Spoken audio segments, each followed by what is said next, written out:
कैसे हैं।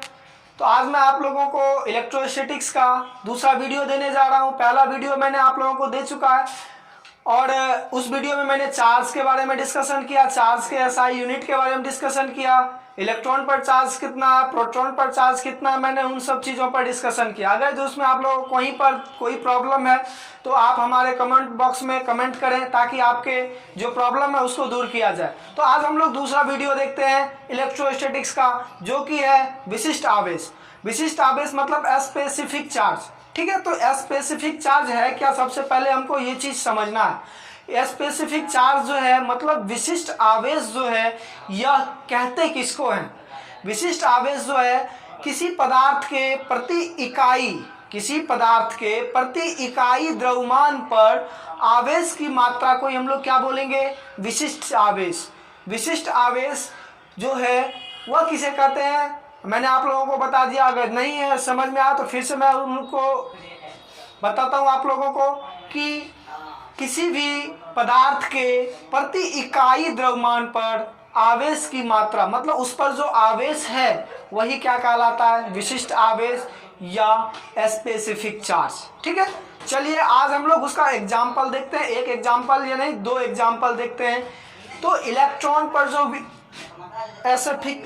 Specific charge जो होता है वो हम लोग देखते हैं। सबसे पहले हम लोगों को एग्जाम्पल के तौर पर देखना है। ठीक है, तो एग्जाम्पल जो है इलेक्ट्रॉन पर जो चार्ज कितना होता है, इलेक्ट्रॉन पर चार्ज होता है -1.6 गुना 10⁻⁻19 कूलम के बराबर होता है। मैंने आप लोगों को पहले बताया। और इलेक्ट्रॉन का जो मास होता है, इलेक्ट्रॉन का मास कितना होता है मतलब द्रव्यमान, ये तो 9.11 गुना 10⁻31 kg। तो कहने का अर्थ है कि विशिष्ट पर इलेक्ट्रॉन पर विशिष्ट आवेश कितना होगा, इलेक्ट्रॉन पर स्पेसिफिक चार्ज कितना होगा। तो इलेक्ट्रॉन पर जो स्पेसिफिक चार्ज होगा तो उसका डेफिनेशन से आपको जस्ट पता चल रहा होगा कि प्रति इकाई किसी पदार्थ के प्रति इकाई द्रव्यमान पर आवेश की मात्रा को ही हम लोग क्या बोलते हैं, specific charge.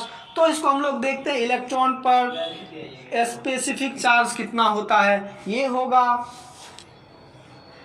Charge on electron by mass of electron. ठीक है, charge on electron by mass of electron. तो इलेक्ट्रॉन पर चार्ज जो होता है वह होता है -1.6 गुना 10⁻⁻19 कूलम बाय ये कितना होता है 9.11 गुना 10⁻31 kg। तो अगर हम इसका कैलकुलेशन करते हैं तो मेरे पास आता है 0.1756 गुना 10⁻, ये ऊपर जाएगा तो कितना होगा 12, कितना होगा 12। ये तुम्हारा, ये आप लोगों का क्या हो गया, कूलम्ब पर केजी। इसको हम लोग क्या पढ़ेंगे, कूलम्ब पर केजी। मतलब इसका जो यूनिट हो गया, यहां से आप लोग को जस्ट समझ में आ रहा होगा कि इसका जो यूनिट हो गया क्या हो गया, कूलम्ब पर केजी। इसको हम लोग एक और तरीके से लिख सकते हैं, कूलम्ब पर केजी। ठीक है, कूलम्ब पर केजी। ये हो गया इलेक्ट्रॉन पर चार्ज। अब देखते हैं प्रोटॉन पर स्पेसिफिक चार्ज।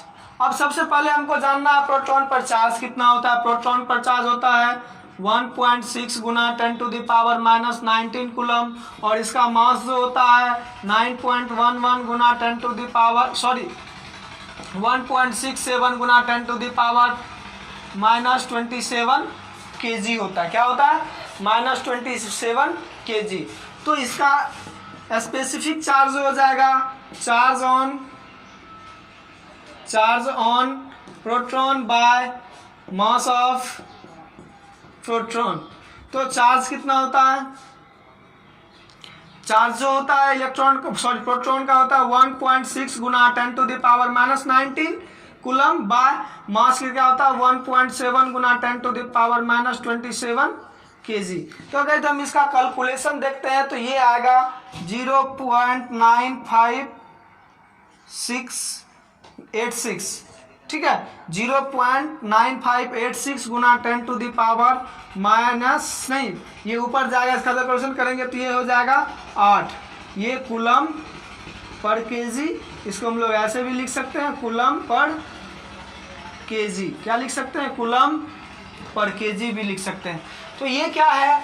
इलेक्ट्रॉन पर स्पेसिफिक चार्ज और प्रोटॉन पर स्पेसिफिक चार्ज। तो आपने इसका डेफिनेशन सीखा, आप इसके एग्जाम्पल देखे, कितना कितना चार्ज होता है, इलेक्ट्रॉन पर विशिष्ट आवेश और प्रोटॉन पर विशिष्ट आवेश कितना होता है। एग्जाम की दृष्टि से यह क्वेश्चन काफ़ी इंपॉर्टेंट है। तो अब हम लोग इसको यहीं पर खत्म करते हैं और फिर हम अगला देखते हैं। अगला टॉपिक है चार्जिंग ऑफ बॉडी। ठीक है, तो चार्जिंग ऑफ बॉडी हम लोग सबसे पहले देखेंगे, चार्जिंग ऑफ बॉडी। तो ये मेरा चैप्टर खत्म, सॉरी ये टॉपिक मेरा खत्म हो गया विशिष्ट आवेश का। अब हम लोग देखेंगे चार्जिंग ऑफ बॉडी। ठीक है, तो चार्जिंग ऑफ बॉडी, देखिए चार्जिंग ऑफ बॉडी है क्या। सबसे पहले बात, किसी भी वस्तु पर हम लोग चार्ज, किसी भी वस्तु पर हम लोग चार्ज या किसी भी बॉडी पर हम लोग चार्ज कैसे क्रिएट कर सकते हैं, चार्ज हम लोग कैसे, हम लोग किन किन विधियों द्वारा हम उस वस्तु पर चार्ज हम लोग ला सकते हैं। तो सबसे पहला एक नंबर जो है, सबसे पहले हम लोग देखते हैं charging of body. Charging of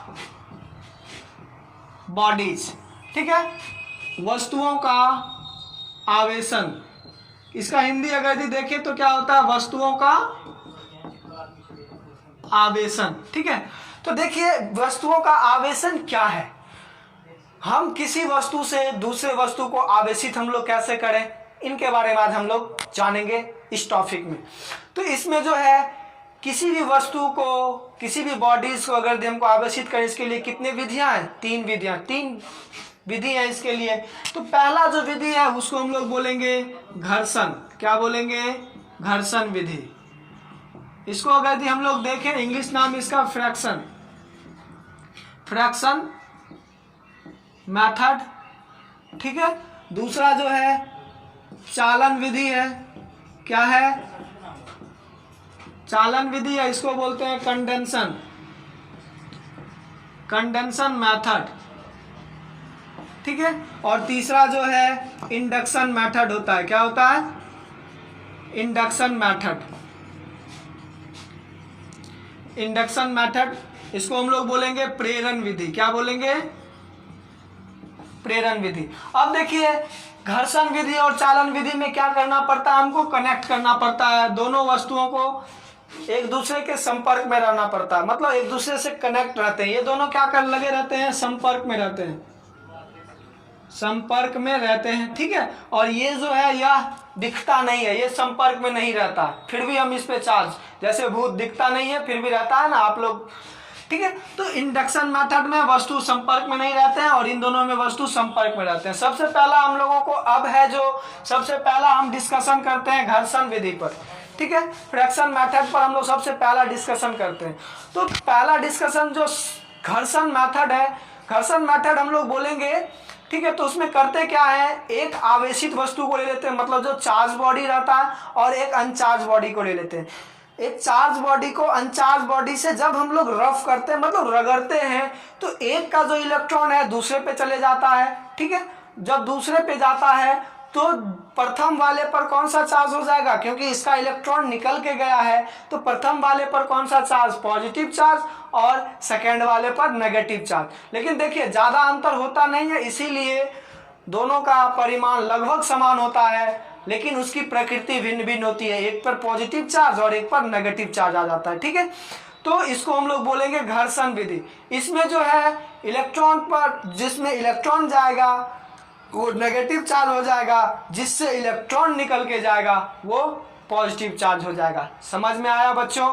fraction method क्या है? मतलब मैं आप लोगों को फिर से बता देना चाहता हूं कि जब हम किसी भी अनचार्ज बॉडी को चार्ज बॉडी के पास ले जाते हैं, उसके साथ रब्ड करते हैं, तो रब्ड करने के बाद किसका इलेक्ट्रॉन जाता है? इलेक्ट्रॉन एक वस्तु से निकल कर क्या करता है? दूसरे वस्तु में जाता है। तो वहां पर जब जिस वस्तु से निकल के गया उस पर कौन सा चार्ज, पॉजिटिव चार्ज, और जिस वस्तु में गया उस पर कौन सा चार्ज, नेगेटिव चार्ज। लेकिन उसके परिमाण दोनों समान होते हैं, हल्का सा अंतर होता है, कुछ अंतर नहीं होता, लेकिन उसकी प्रकृति भिन्न भिन्न होती है। प्रकृति मतलब एक पर पॉजिटिव होगा तो एक पर नेगेटिव चार्ज होगा। इसको हम लोग बोलेंगे फ्रैक्शन मेथड। कौन सा फ्रैक्शन मेथड है ये, जिसको हम लोग हिंदी में बोलते हैं घर्षण विधि। तो चलिए अब हम लोग दूसरा देखते हैं। दूसरा है चालन विधि। ठीक है, तो दूसरा जो है चालन विधि है। तो चालन विधि कैसे होता है, ठीक है, तो जब हम चालन विधि से किसी भी वस्तु को हम लोग क्या करते हैं, जब एक चार्ज बॉडीज है एक अनचार्ज बॉडी है, दोनों को हम लोग क्या करते हैं, एक चार्जिंग वायर मतलब कंडक्टर वायर से हम लोग उसको जोड़ देते हैं। जैसे ही उसको जोड़ते हैं मतलब चालक तार से हमको जैसे जोड़ते हैं, तो जिसका पोटेंशियल मतलब जिसका आकार बड़ा होगा उसमें अधिक चार्ज आएंगे, जिसके आकार छोटे होंगे उसमें कम चार्ज, उसमें आवेश का फ्लो होना शुरू हो जाता है। जैसे एक एग्जांपल देखते हैं तालाब को।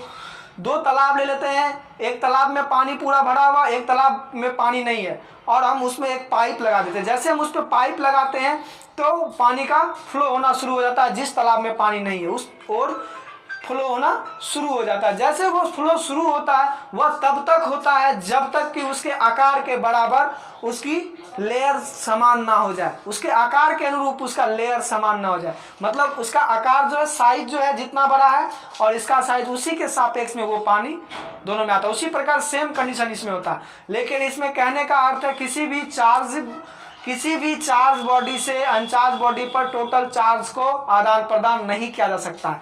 लेकिन एक ऐसा कंडीशन है कि हम लोग टोटल चार्ज को दूसरे बॉडीज पर हम लोग ट्रांसफर कर सकते हैं, उस पर ले जा सकते हैं। वो कंडीशन क्या है हम आपको बताते हैं, उसको चित्र के माध्यम से समझिए। एक हम लोग चार्ज बॉडीज ले लिए, ठीक है, चार्ज बॉडीज ले लिए हैं, इसको हम लोग क्या किए, कंडक्टर से हम लोग घेर दिए, चारों साइड कंडक्टर से घेर दिए हैं। अब हम लोग करते क्या है, इस पर एक वायर, कनेक्टर वायर जिसको कंडक्टिंग वायर बोलते हैं, उसको जोड़ देते हैं। तो इसका सारा आवेश कहाँ होता है, इसके बाहरी सतह पर चले जाता है। कहाँ, और यहाँ पर क्या बचता है, जीरो, इस पर कुछ नहीं बचता है और सारा कहाँ चले जाता है। और हम वायर का कनेक्शन तोड़ देंगे तो सारा आवेश कहाँ हो जाएगा, इसके बाहरी सतह पर। ठीक है, इसको हम लोग एक और तरीके से हम लोग देखते हैं कि अगर यदि कोई पहले बड़ा बड़ा यंत्र होता था, जनरेटर वगैरह बड़ा बड़ा आता है, तो उसके अंदर अगर यदि कोई खराबी आ जाती है तो इसी प्रकार के सेम के तरीके से उसको बनाया जाता है, ताकि उसके अंदर जाकर भी काम करे तो उसको कोई परेशानी ना हो इलेक्ट्रिक फील्ड के कारण। ठीक है, तो यहाँ तक समझ में आया आपको। इस विधि द्वारा हम संपूर्ण आवेश को ट्रांसफर कर सकते हैं। ठीक है, तो ये था कंडक्शन मेथड। इन दोनों में आप देखें कि दोनों में वस्तु को क्या किए थे, अटैच किए थे। फ्रैक्शन मेथड में क्या हुआ था, रफ किए थे, और इसमें वायर से कनेक्ट किए थे।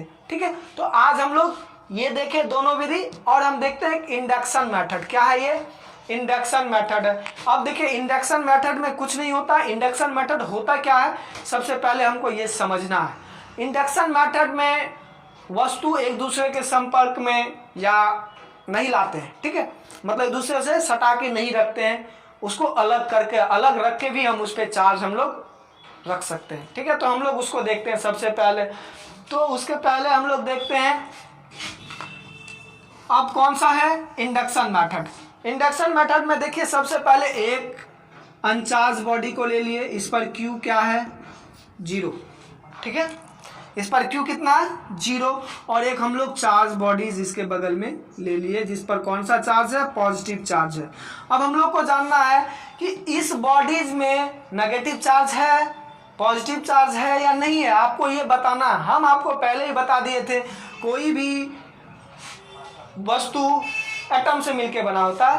एटम में होता है इलेक्ट्रॉन होता है, प्रोटॉन होता है। नंबर ऑफ प्रोटॉन और इलेक्ट्रॉन दोनों क्या होती है, सेम होती है। इलेक्ट्रॉन पर कौन सा चार्ज, माइनस चार्ज, और प्रोटॉन पर प्लस चार्ज। तो कहने का अर्थ है इसमें जो है नेगेटिव चार्ज भी है और पॉजिटिव चार्ज भी है। ठीक है, तो देखिए इस पर नेगेटिव चार्ज, जैसे हम इस वस्तु को इसके पास नज़दीक ले जाते हैं तो क्या होगा, इसके जो जस्ट विपरीत चार्ज होंगे। मतलब प्लस का कौन सा होगा, माइनस चार्ज होगा। माइनस चार्ज इसके क्या होंगे, नज़दीक वाली सतह पर। कहाँ होंगे, नज़दीक वाली सतह पर, क्योंकि दो लाइक चार्ज होते हैं वो रिपल्सन एक दूसरे को करते हैं और अनलाइक चार्ज अट्रैक्शन करते हैं। देखिए जैसे यहाँ पर कौन सा चार्ज आया आउटर सरफेस पर, मतलब आउटर में कौन आया पॉजिटिव, जस्ट लाइक चार्ज है क्योंकि यह दोनों एक दूसरे को क्या किया रिफ्लेक्टेड किया, रिपल्सन किया है, और ये माइनस चार्ज क्या हो गया है इसके साथ अट्रैक्ट में आ गया है। समझ में आया बच्चों?